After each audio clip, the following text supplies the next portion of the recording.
All right. Thank y'all for coming out. My name is Anthony Edwards Jr. I'm the co-founder and CEO of EatOkra.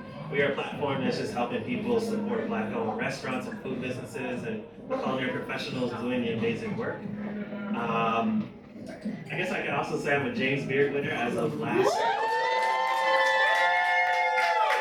So this is kind of like the first time me actually saying it publicly like this. Kind of good. But for real, I've got to meet some of you guys in this room over the last couple of years, and this industry and the work that we've done has just been so fulfilling. With my partner, my wife, who's not here today, with our daughter, we've just been, just trying to continue the conversation and make sure that people know how to support, where to support.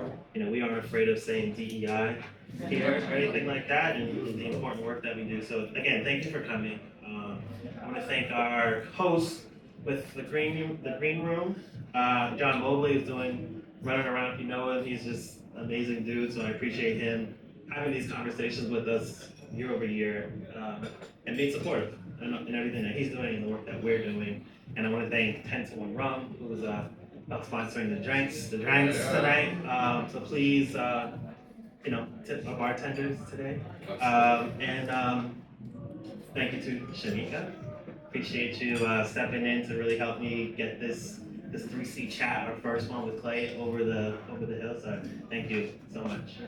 And I went to Clay, I think during James Beard weekend. I was like, I want to start having these conversations, continue what we've done with the conference, but also just continue to have these gatherings, because you don't like the word networking. We use the word gatherings with Black food folks. And just continue that conversation beyond the conference, beyond one event. And so here we are, the first episode of 3C Chat. I'm not gonna read all that. But I wanna introduce Shamika. Shamika has 20 years experience in nonprofit industry, leading scholarships and program initiatives with a focus on diversity, equity, and inclusion. From 2022 to 2025, she joined the James Beard Foundation as the Associate Director of Community, fostering the Legacy Network Program and other community-focused events, awards, and other initiatives. Currently, Shamika continues to volunteer with food organizations to spotlight and collaborate with culinary and hospitality professionals. So thank you so much. Without further ado, I will let y'all have this conversation. Like Anthony says, thank you so much for coming. This has been an exciting project to work on. And we're really excited to have Clay Williams to serve as our very first speaker for this particular event. I'm gonna share Clay's bio, and then we'll get into the conversation, and then we'll give you some time to ask any questions that you have for Clay, and then stick around just to mingle, connect right after that. So I'm gonna take off these now. Clay Williams is also a James Beard award-winning photographer. Doesn't like the attention, but he deserves it. Covering food, hospitality, and the people and places that define our culture. For more than 15 years, his camera has taken him on adventures through sugar canes in South Louisiana, mussel farms in Italy, and on the back roads of Jamaica to eat pepper shrimp and crayfish? Crawfish. Crayfish. We're in Flatbush, it's definitely Crayfish, got it. And in and out of kitchens of Michelin-starred restaurants, food trucks, and local gems. His work has been featured in Food and Wine, the New York Times, Bloomberg, and Travel and Leisure, as well as several cookbooks, including the New York Times bestseller, Gullah Geechee Home Cooking by Miss Emily Meggett. Meggett, thank you. As well as books by chefs such as Todd Richards and Kwame Onwuachi. In 2019, Clay co-founded Black Food Folks, a platform for professionals in food and media. Between 2020 and 2022, Black Food Folks, or BFF as it's known, hosted over 200 live online conversations among members of the community, and provided more than 180,000 in grants to Black-run organizations in food and food media. So when I brought up this conversation with Clay, I asked him to pick 5 images that he's taken over the course of his career that really set the tone and represent his professional journey in culinary. And so that's what we're going to take a look at. He's going to walk us through that.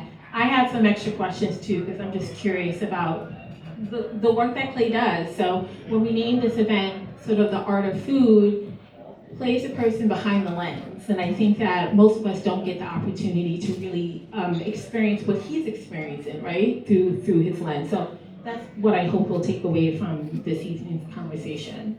So why don't we get right into it, Clay, and we'll talk a little bit about Black food folks towards the end.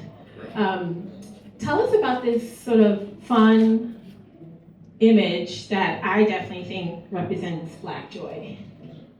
Yeah, so can everybody hear me? I don't know that. All right. So yeah, I mean, I photograph a great many things. I've been covering food and drink for better part of 20-ish years, something like that. I've been doing it full-time and professionally for, I think we figured out it's about 16 or 17 at this point. And so I do a lot of things, but Black joy, joy in general, Black joy in particular, is always something that draws my eye and that pulls me in. I feel like it's something that doesn't get represented enough. The story that we want here to be Kayla Stewart was about Black joy to a certain degree in tradition. I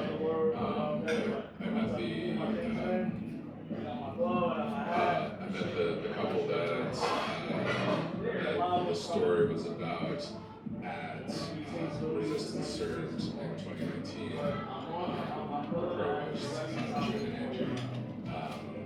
And they have very important stories to tell about land theft and about the way that everything works here in America, in the South, in agriculture, and those things are very important. And but he's a 5th generation sugarcane farmer, and given all of the challenges and headwinds and just criminality, the question I asked was like, what is the thing that makes him still want to do this, and what is the joy that they get behind it? And so that story was very much about like my perspective on things in terms of like,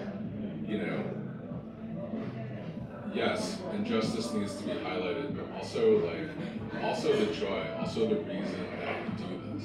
So this picture I picked in part because it is ridiculous. It was last year at the Bay Haven Food and Wine Festival in Charlotte, and it is Team Georgia winning the little medal that I don't think even makes it in. It's almost cut off in the picture. This photo's cropped a little weird. But it's about togetherness and time and just being here. And so that's been a big sort of motivation in the things that I draw to and that I cover and why I do. Does that answer the question? It does, Okay. yeah, absolutely. Yeah. Okay, let's go on to the next image. Tell us a little bit about what it represents and who we're seeing here. So this is in Jamaica. I photographed a story about ITAL food and the influence of ITAL food in Jamaica.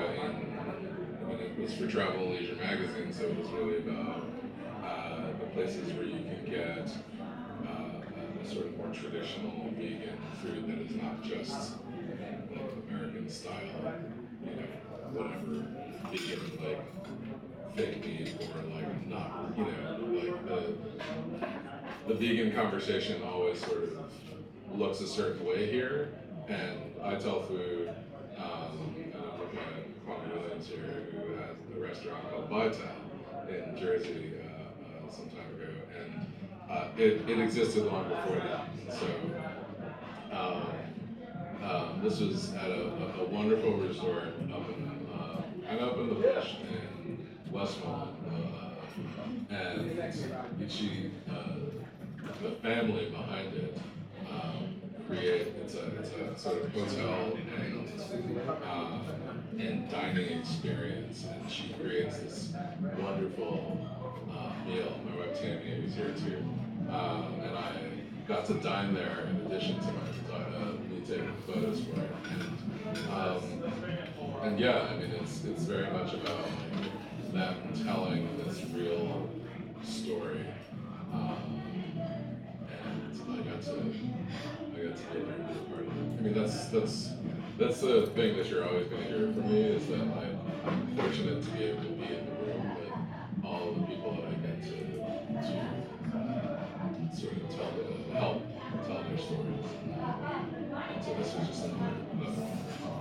And this is obviously, you said shot in Jamaica. So of the various places around the world you've been, do you have a fave? Does this rate highly in terms of your different? The Jamaica trip was, I mean, my family's Jamaican, and so the Jamaica trip was wonderful because it was honestly the first time I got to go to the island without, I mean, I went and I saw family, of course, but like, it was the first time I got to be guided by family, and I got to see a little bit more, and it was, you know, we were traveling around exploring for, not really exploring, I have a shot list, it's not like, I got to just find things, but I got to see a different part of the experience of being there. And so, I'm forgetting the name of the space here. Zimbali, right? Zimbali Retreat in Westmont.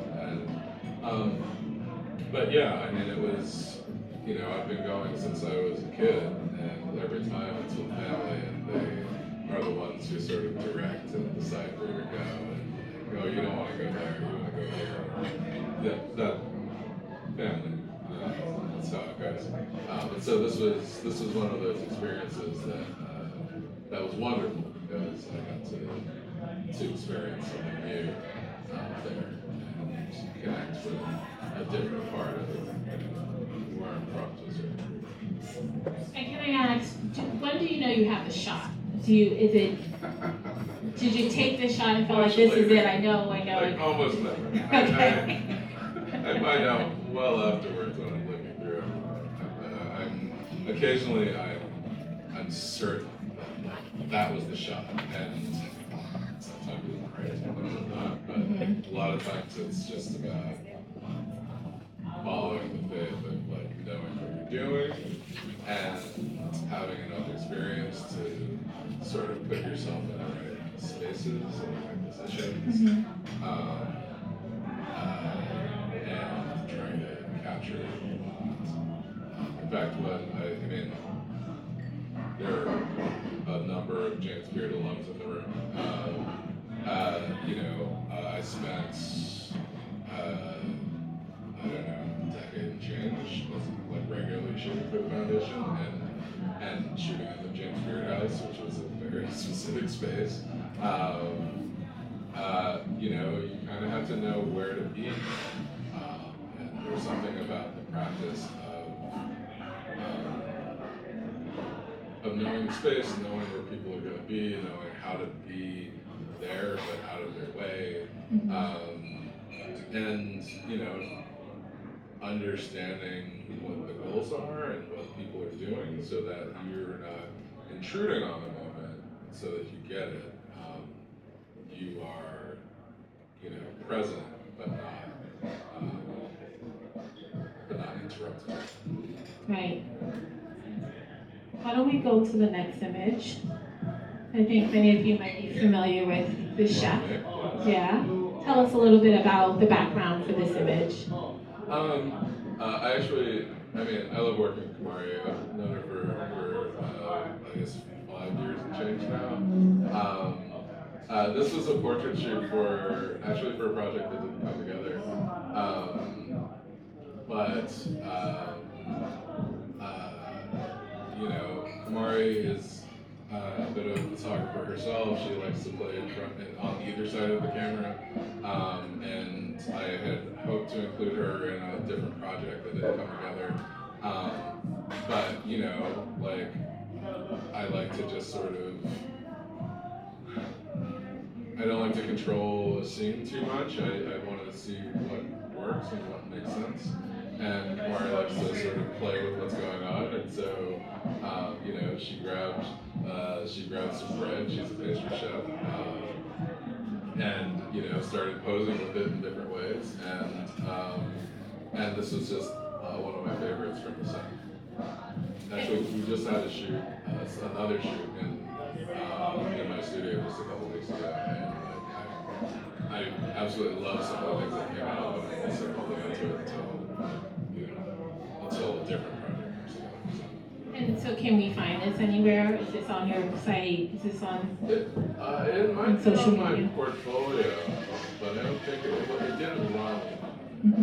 I don't know if I ever even used it socially.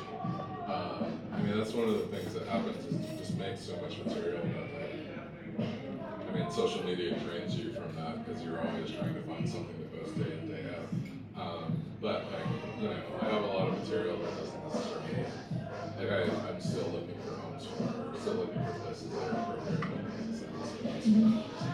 What, maybe a book in your future? Has anyone ever thought of it? Fingers crossed. Yes, okay. Absolutely. Okay. It's absolutely been thought about. I just need a publisher that is up. Any publishers in the room? No. All right, we'll work on that. That's exciting, though.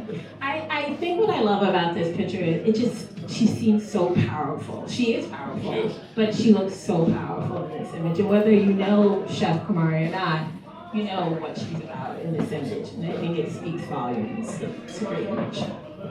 Okay. How about this one? This is from Vegan Solicious, which came out earlier this year.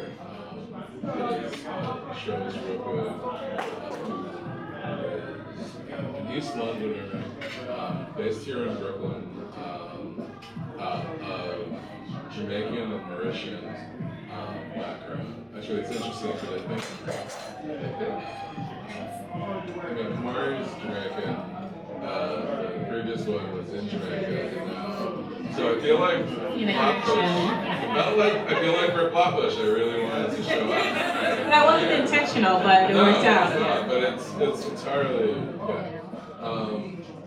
And that's cassava. And this was for her cookbook, Vegan Solicious, which came out earlier this year. And that we photographed last spring. I've been reviewing cookbooks for a while now. I think I'm in the middle of shooting number 9, depending on how you count. It is a lot of work. It is exhausting. But it also somehow seems to be too much. But I love working in cookbooks because so much other storytelling in food media is very quick. If I am shooting a restaurant review for the Times, I am usually there for at most an hour or two. If I'm shooting a longer form story for, say, Food and Wine, I might be on site or in a couple places, like 1, 2, 3 days. But you work on a cookbook for potentially months, and you're shooting it before you shoot it, you're talking about how you want it to look. It's a collaboration. It's a bigger project, and there are are mood boards, there are a lot of different stakeholders, there are a lot of people you talk to, but like you're spending much more time on that, and the product that comes out is more permanent in a way, that it just feels more meaningful sometimes. Um, Shirley's um, became vegan or went fully vegan when her father died, of health concerns, um, and her story of being Solicious is very much her thing, having been in the music industry and having a big personality and doing all the things she does. You see it in the color of the apron, you see it in like the way she is. But like it was also this personal thing that's very important to her and her story. Like she wanted to not just she wanted to her story is about being vegan on her own terms, and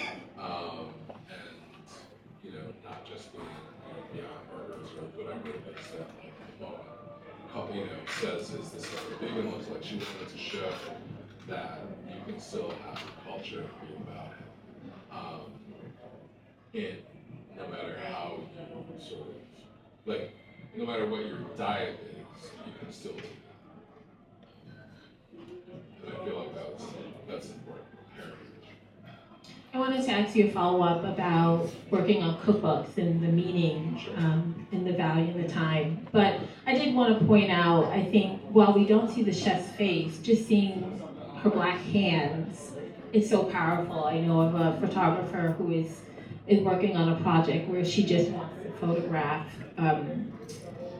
images that feature folks with brown hands and black hands and show the diversity of folks who are in this industry. And so it's so powerful, this image. You mentioned, oh sure, go ahead. One thing about that is that like I'm old enough to remember when that was not, it's not that it was forbidden, but it was considered less accessible. Mm-hmm. That was the phrase that they used back then. It's like, oh well, if you have black hands in it, like fewer people are gonna identify it, or fewer people, my friend Nicole Taylor,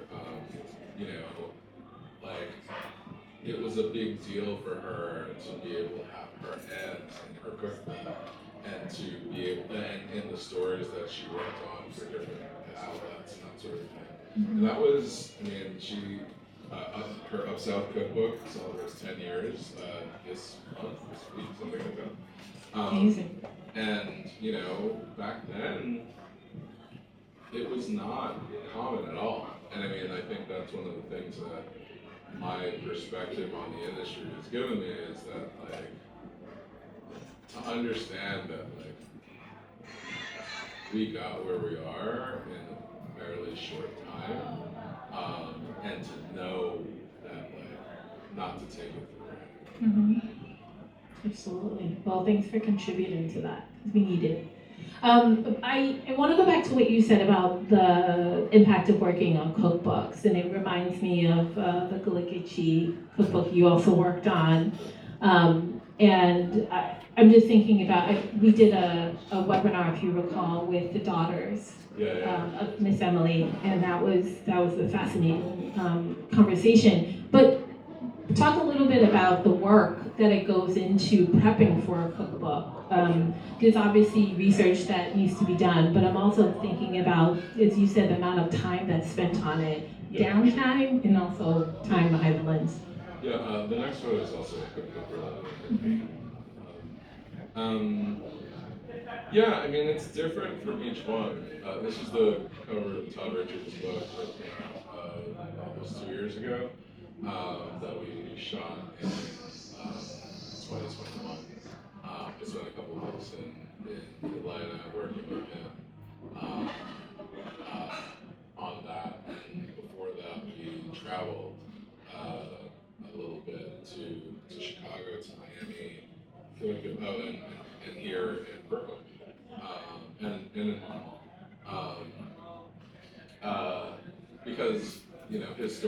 about this book, Following Up Soul, was about the connections between us all and our heritage. And you know, it's books are different, one from another. They're complicated. Everybody has a different experience. Every publisher is different, every agent is different, every editor is different. Every author obviously is different. And so the experience can vary wildly. But you know, it is something that one way or the other, tens of thousands of copies are going to be printed, and possibly more. And so time has to go into that. You know, it can be really challenging, depending on who's doing the project, depending on how informed they are and how it's supposed to work, which, you know, is one of the biggest complaints about the way books work. You know, it can be very, very hard from one to the other. You know, 5 years ago, I swore off covers. I was like, I'm never doing this. Okay. But. Right. But like, you know, it is a business that, you know, that can be hard. But the thing that makes it valuable to me is that, like, there aren't other outlets like it. You know, in the age that we're in right now, with social media and short form video, blah blah blah, and some other fucking thing. That's like a book is a space where you get to tell a story with no moving pictures. Nothing's gonna like jump out at you and try to sell you something. Nothing's gonna change, right? It is frozen in time, this moment, right? And it is a space where you can tell a story that crosses time. And, you know, put together one for a book this morning, and it was exhausting because I was already like, oh my god, this is already too much money. And it's like I know exactly how much like a bunch of things cost, and it's like if I cut this, I'm not making any money, or they're not making any money. Somebody's, you know, and it's hard. Mm-hmm. But I keep coming back to it because, you know, I got to spend weeks, you know, with Miss Emily, in her home, with her family, with her friends. You know, she was 89 at the time. I had lost my grandmother, 25 years before that, or actually almost exactly 25 years before that. I haven't spent any time with an elder like that at all since then. You know, being able to see that, even though it wasn't my particular background or culture or whatever community, like being able to be in that space and having the sort of responsibility of being able to put that down somewhere, like that was a big deal for me, right? And you know, that is one of the things about working on these projects. You know, a year ago, I spent weeks with Crystal Wakapa, who's a Black Indigenous woman and chef in Oakland. Born and raised in Oakland, with some time in Oklahoma. And, you know, they had the cover reveal just last week. And, you know, I went back and I looked at some of that. There were these moments like, you know, she took me to a powwow in Oklahoma. I got to, you know, see her cooking in the backyard with her elder cousins. You know, she has a cousin in Oakland who you know is a part of like a drum circle, and he came in the studio that we were working in, and like for the photos, like was drumming and singing, and like there was this moment of like really being able to be a part of something that folks have tried to erase, right? And at the end of the day, having some part in unerasing that or perpetuating that so that like people will see it in 5 years, 10 years, 12 years. It's important. And I feel like it goes beyond like the thing I want to do because like, it's good for my career or whatever, as much as like, it's something that it's a story that needs to be told. It's a responsibility on me to be able to share that. Thank you for doing that. And then I know there are also journalists and others in the room too. So thank you for your work to make sure that you're sharing your knowledge with us, so we have it for hopefully eternity. Is there a connection to the fact that this image is also okra and this is EatOkra event? I hadn't actually We know thought like about that. yeah. Absolutely. It's a good. Sure, I'll take credit. But we know the history and the importance of okra, right? How it's traveled along the diaspora and its origins in Africa. So it's extremely meaningful photo as well. I think that was the last photo that we have. I want to go back to cookbook, but I also want to make sure that I leave time for folks who have questions.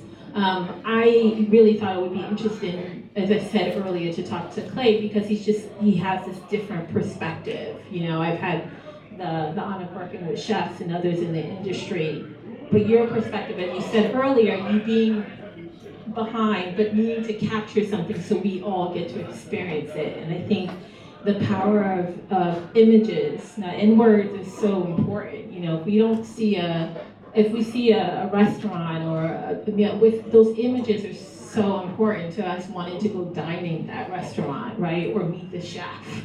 And so your work is so impactful. We thank you, and you've been awarded, I think, many times, and your work has been recognized by so many great institutions because of it. So just want to say thank you. Thanks for being here. Thanks for being part of the talk. Before I open up for questions, how are we doing on time, Anthony? Okay? Yeah. Okay.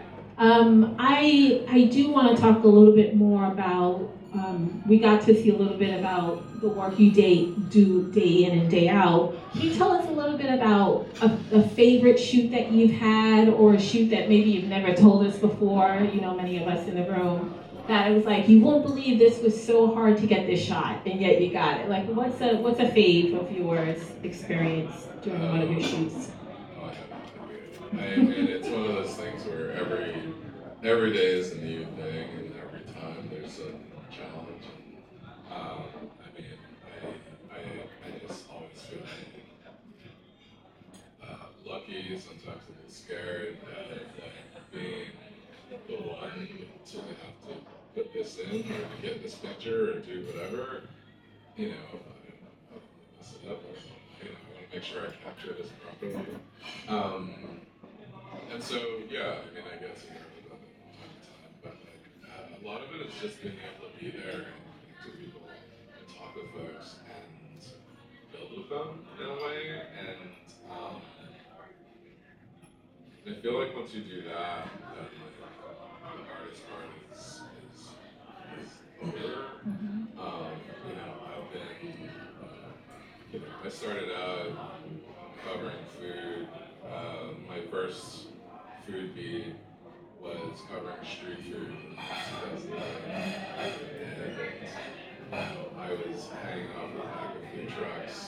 I was trying to, capture moments of like people making all hard food, or like taco trucks, or whatever is going on in this place or that. And it's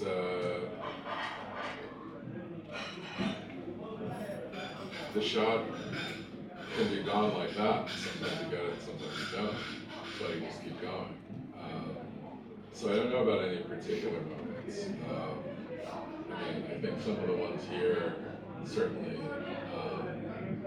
were on my, among the moments that I really enjoyed. Being able to be in Jamaica, being able to, Bay Haven didn't happen this year, but Greg and Sabrina Collier, for 4 years, brought together, Black folks from all over the country to, to Charlotte, which is not a big market. It's not like a huge space where, people pass through all the time. But they have always been about community and about their community, right?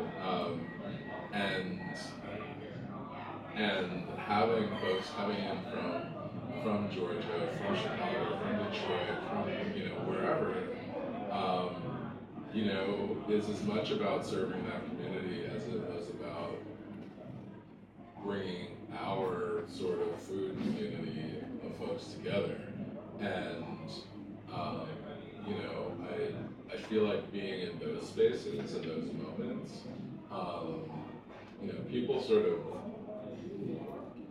of put folks against each other for no reason, I think. But Bay Haven family reunion. I'm going to Dallas in 3 days for Tiffany Derry's Chef Food and Wine Festival. Any space where people are coming together in joy, for food or for togetherness. I'm happy to be there. I'm excited to be there. It's powerful. Yeah. I think that's a perfect transition a little bit to the work that you've done in co-founding Black Food Folks community, and the importance of building that and being part of it. With daughter of Flatbush, Colleen Vincent. Yes, my former boss. Yeah. Yeah. So a lot of the stuff we were talking about, the perspective of being of sort of observing and being able to connect and talk to people in the industry, all around the industry. I mean, Colleen, you were in a similar position. There was she and I both found ourselves having conversations with chefs, but not just chefs, other writers, photographers, bartenders, some of the people in this room, right? And we were both regularly hearing similar conversations. And this was, we founded Black Food Folks in early 2019, so this was 2018, like later in the year, probably around now. We were having conversations, and it's like, a lot of the times, the answer to the question is like, you should talk to this person, you should talk to that person, right?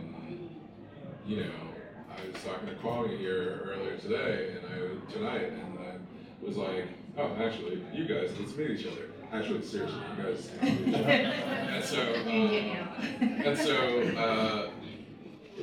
And so, like, there was always something like that, right? There's always something like, I'm running into this issue, and I mean, the problems are the same they've always been, if you're a writer and you were trying to tell this particular story about like where you grew up or the way that things were, the food of a particular place,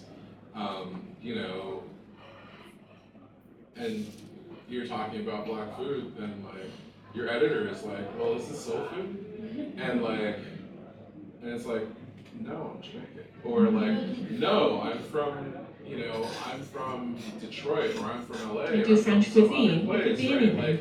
Right, but it's like, there was always this idea of, well, this is what I go back to what we were talking about like accessible, right? Like the idea of accessible was always that in order for a story to work, it would have to make sense to a white lady in Ohio who's like never met another Black person. person before, right? And like, and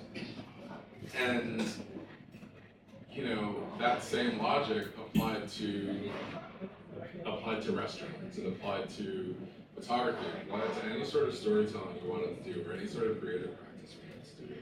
And so many of us were experiencing the same thing in different ways.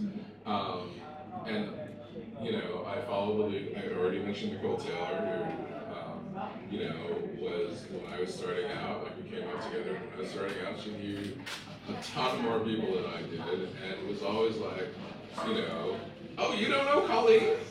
And like that's how I met Colleen. Was that like we were at an event, and she was like, you guys are both onto this thing. You should know each other.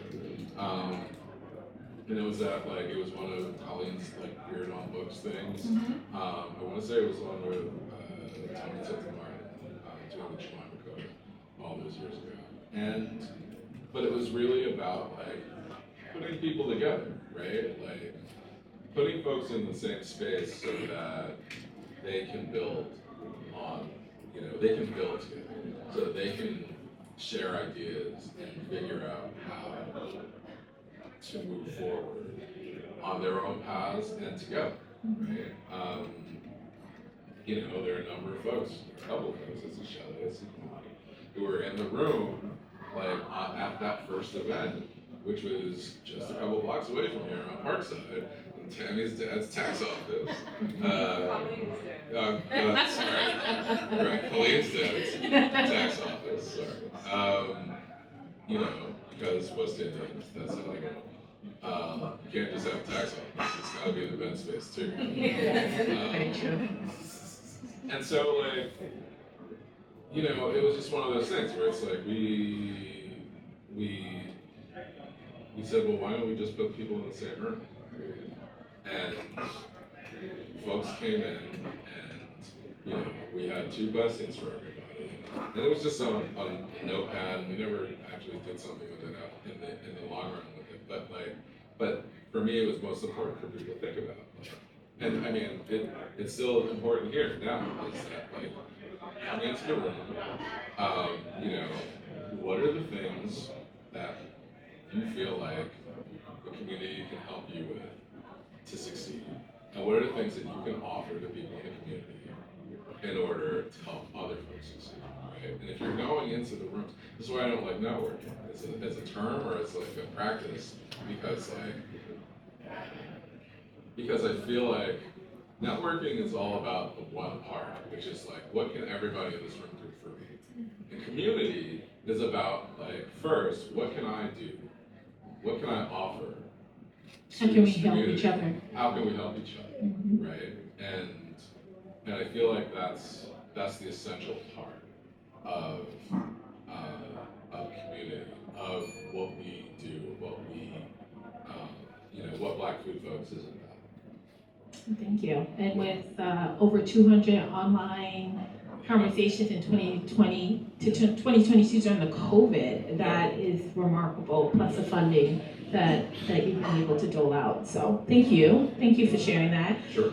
Don't say no, networking is community. That's what I'm leaving here with. I'm going to open up the floor to questions. Does anyone have a question for Clay? Yes. Hello, my name is Chef Tracy. I'm from Liberia in Detroit. So I heard you mention Detroit a lot. And I've had so many people been telling me to start cookbook. So right now, what would you say is the best time for a chef to start? Okay, so a couple things. I mean, cookbooks are hard. I had this conversation earlier.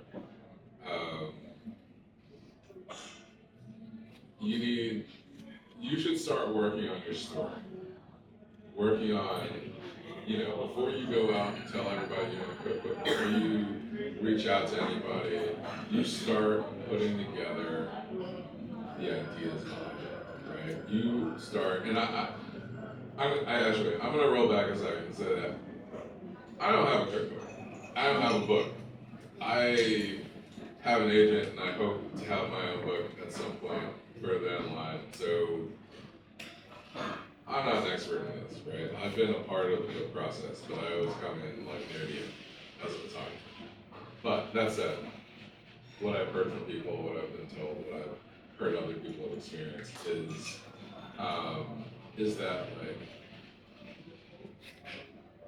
that you know, when you get to the point of trying to pitch to, I mean, first you probably want to pitch to an agent because they will help you, you know, put together the proposal and then and position yourself in a way that will then be able to pitch to publishers. But you need to have a lot of things behind you, and you need your pitch, your story, the things that you want to include, you need to have that down. But not so down that you're not willing to be flexible, because I'm working on a project right now that, you know, got pitched as being one thing about one region and ended up being like, okay, well, we actually want to do a book about all the regions. Can you do that? And she said, okay, I guess this is what we're doing, right? And this is the thing that I think chefs are usually pretty well skilled at, is adapting to circumstances, right? But you want to have enough of it down that you both have a strong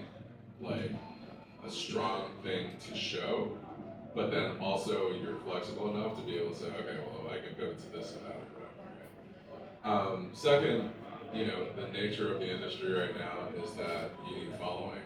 You need to build an audience. You need to be able to have people know who you are, they remember you from a show, they've seen you posting this, that, or the other. You know, whatever it is, you know, I'm old. I'm never gonna on TikTok. I'm never gonna do it. Like, do whatever you need to do that is like legit to who you are, and but like you wanna have a community behind you, because any editor, any agent is gonna ask like, how many followers do you have? How many individual views? How many, like, whatever it is that's gonna be the thing at that time. And if you're starting now, you know, by the time you get to that point in like 2 years, 5 years, whatever, it's gonna be different. Because 5 years ago, we were all talking about Instagram Live. That's what we were doing on Live Videos. It's the last time you saw one of those that you paid any attention to, right? Like, it's gonna be different. I would say follow smart people in that world, like the person right behind you. Dom. This is what I do. This is what it's about. Connecting people in the room.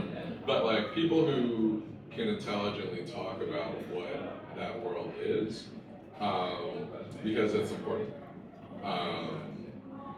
And you know, you have to, it's a multi-level, what is it, multi-level marketing? It's a fucking scam, right? Like, but this is like, but it's true. You have to be working on multiple levels at any given time, because you need to be working on your recipes, working on your image, working on like the concept, right? Like, you need to know what that is, but then also you need to be selling to people in a whole different way online, like in multiple spaces all the time. Right? And I mean, that's not different from like, you know, from running a pop-up, running a restaurant, anything like that. You have to do that anyway. And so, like, you know, they can tie together, but you just have to be aware of it. You know? Thank you. Yes. Okay, hi, my name is Faye. I have a question. What is some encouraging words you give to someone that specifically wants to feature in like food decor and cooking? Sorry, say it again. I said, what is some encouraging words that you give to someone that specifically wants to cater in food decor and cooking? Food decor and plating.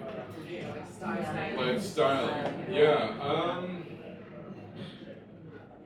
I don't know the style. I've worked with stylists, but like honestly, some of what they do is magic to me.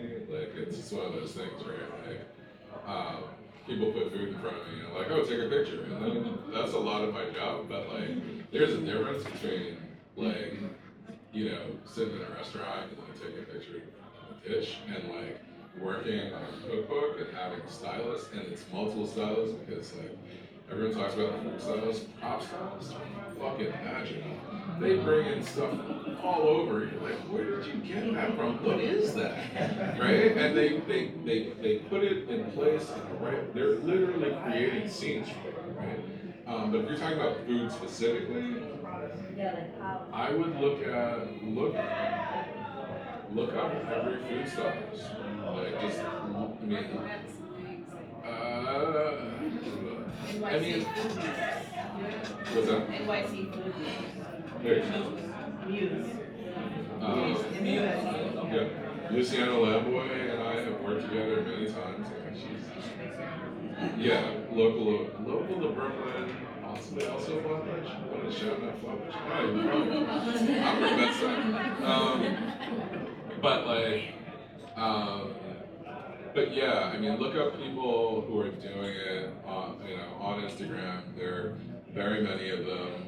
Victoria Granoff is an OG, not black, but you know, you need to not be worried about that. You want to look at everybody, see what they're posting, see what their websites look like, and understand that like you're gonna have to assist before you do anything. You're gonna need to be the one making like $200, $300 a day, like helping out, washing the dishes, lifting the shopping, whatever it is, just so you get to see how it works. Put in the work on that side, you know.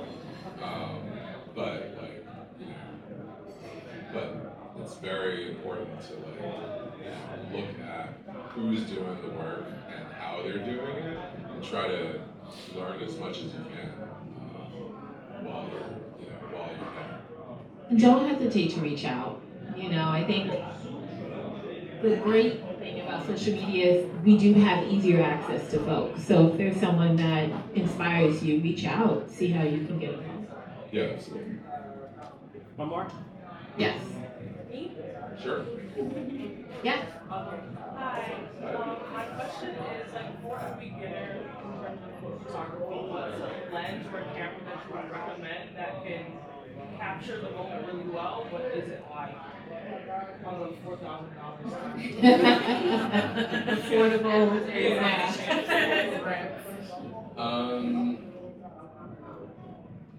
Yeah, I mean, there are a lot of, okay.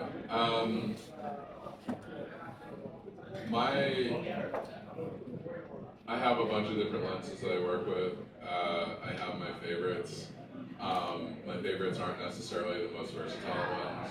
I personally say if you're looking for something versatile, then go with some version of what I have is a 2470 2.8, something that's fast and has range.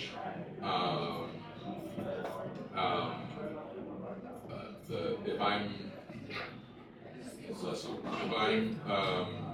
going into an event, if I'm going in like, for a review or something where I'm supposed to photograph wide shots of the dining room, but also need to get sort of tight shots of the food,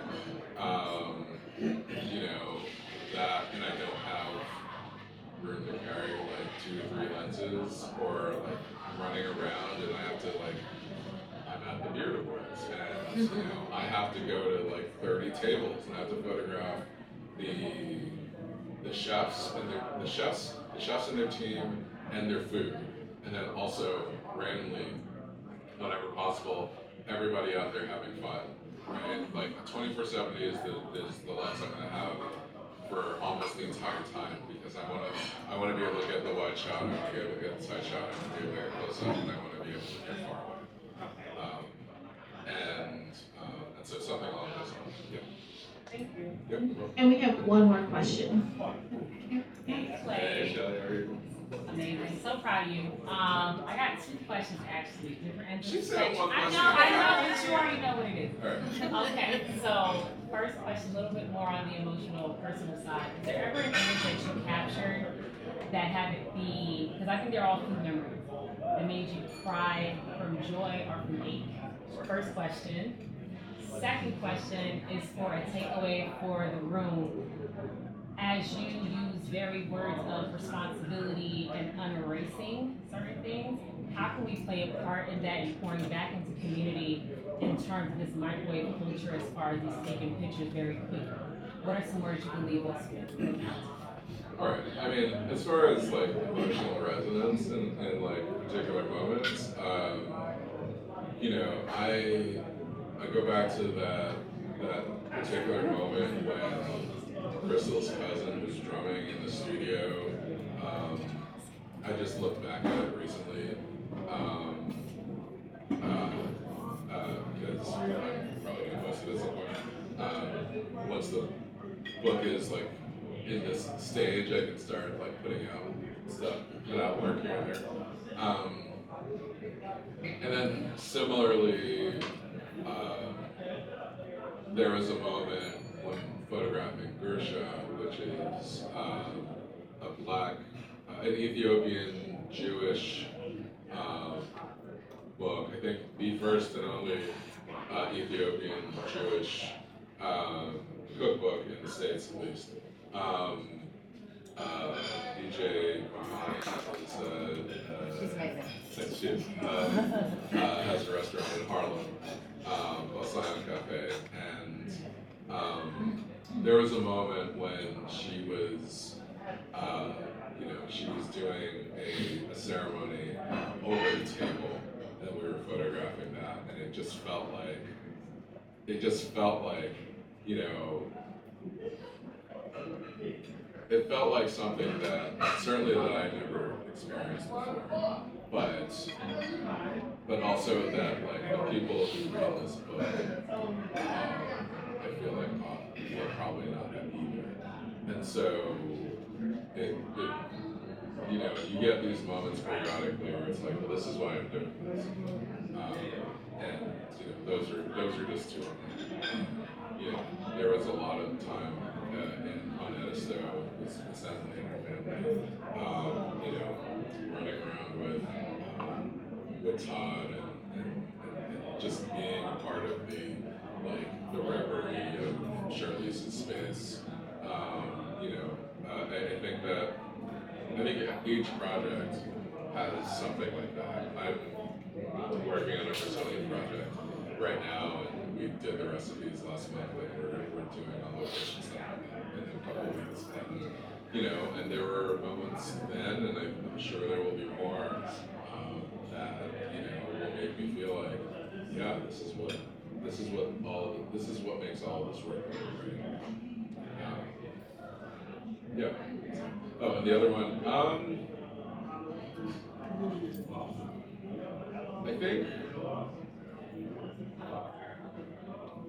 think the most important thing is supporting each other and like being there however we can. You know,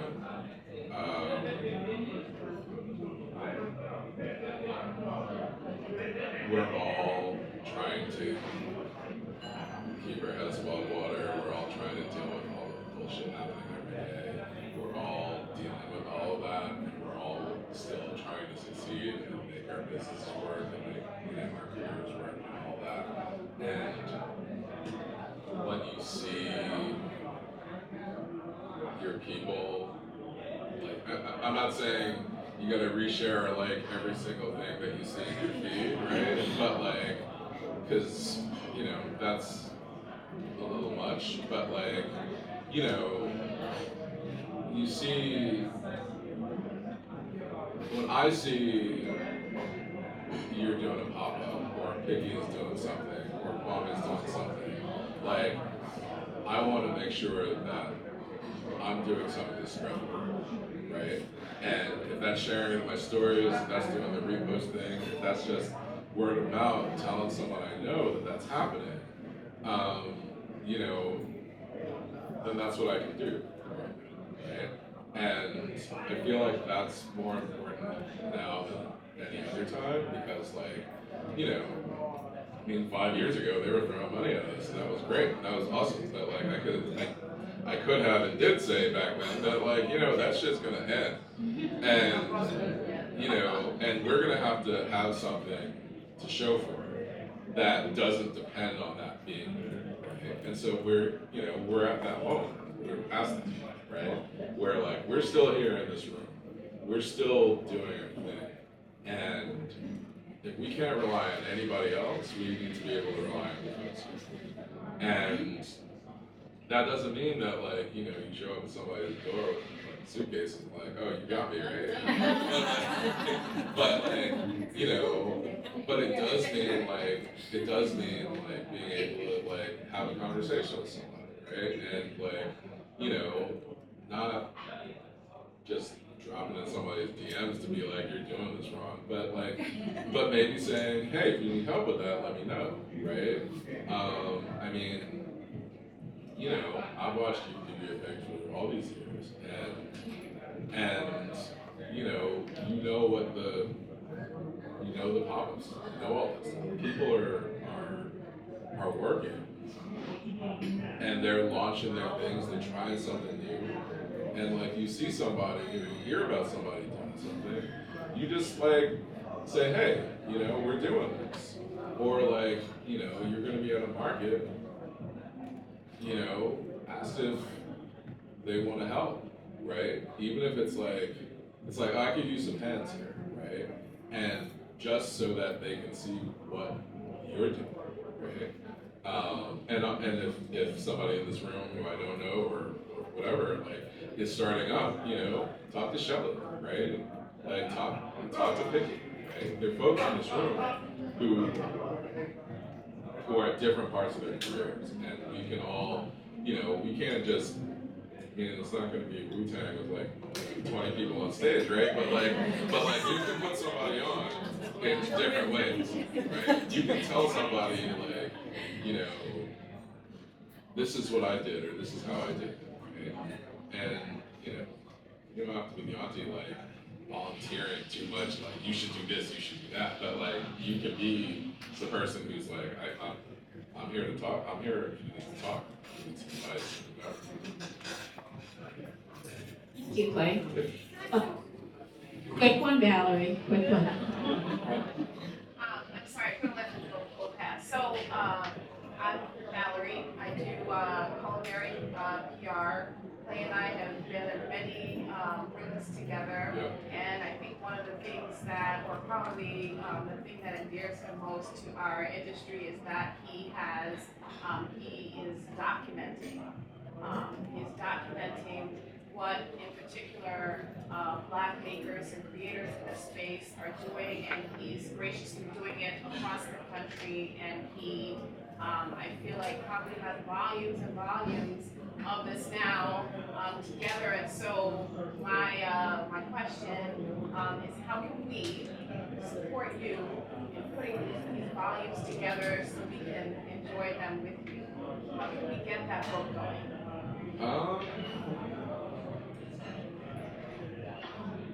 I mean, I'm still figuring it out, but no, but I mean, but you know, it's like I was saying earlier. I mean, if there are pictures of you out, well, yes, I'm getting to that. If I posted photos of you that you like and you want to share, you know, put it out there, let folks know. You know, like keep it going, right? Like share out the Black food folk stuff, share out the stuff. You know, let people know and spread the word. And like, you know, I don't know what that family album looks like exactly, but you know, I'm working. I think that supporting places like them, supporting the Black books that are out, and not just the ones that everybody knows about, but like, you know, combing the shelves and looking for other things, I think anything that shows that we have a market, and that like we've got, this is not capitalism says the world for us, but like it is important that it's clear that that our books can be successful no matter what's going on. I think that's important. More directly, yes. You know, I posted today, and, you know, post your, reach out, book your sessions in my studio. I'm looking for December and January right now. You know, because that always helps. And that studio is not paid for itself. And it's a space that I wanted to more. So, How can we buy a print? oh.